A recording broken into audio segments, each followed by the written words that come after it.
Welcome to Aldi Farm and Broken Tine Orchard, and the home of the Haskap berry.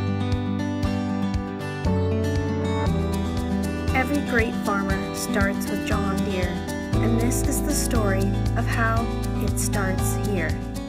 Hi, I'm Craig Aldi. I'm the manager of Broken Tine Orchard, one of the owners, along with my wife, Leanne, and my two kids help us out, Connor and Nevada. We're a fourth generation farm. We've been here since 1926, and once we switched to John Deere in 1975, the farm improved leaps and bounds, and we haven't looked back since we switched. You'll see a lot of pieces of green equipment around here, and Prairie Coast has been integral to building our farm. The orchard falls on the original homestead broke land of 35 acres, and we farm both conventional and have the orchard with the Haskap berry.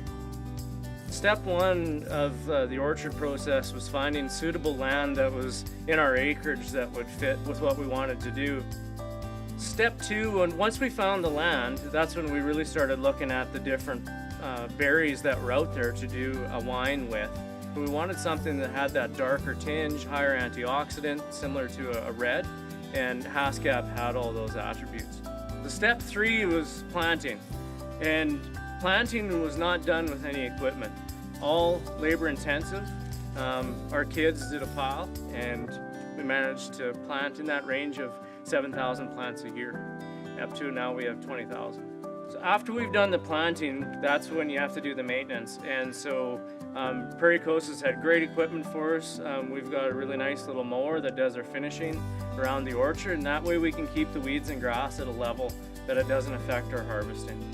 The harvesting of the berries was step 4 of our process with making the wine, and we use a small John Deere tractor, which is suitable for going slow enough to harvest.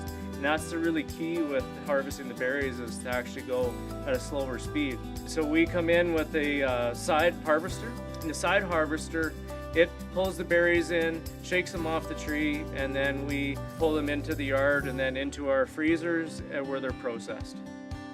We work with a local producer who has the honeybees on our orchard, and it's a really nice light colored honey between the Haskap and the clover.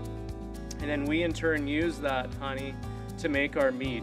Step 5 is cleaning and processing. Step 6 of the winemaking is fermentation.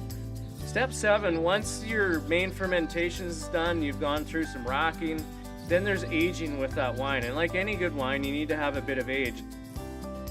Step 8, that's my favorite part of the winemaking process. It starts with tasting, and then it's bringing it out in the bottles and drinking it. And it's a beautiful, easy drinking wine.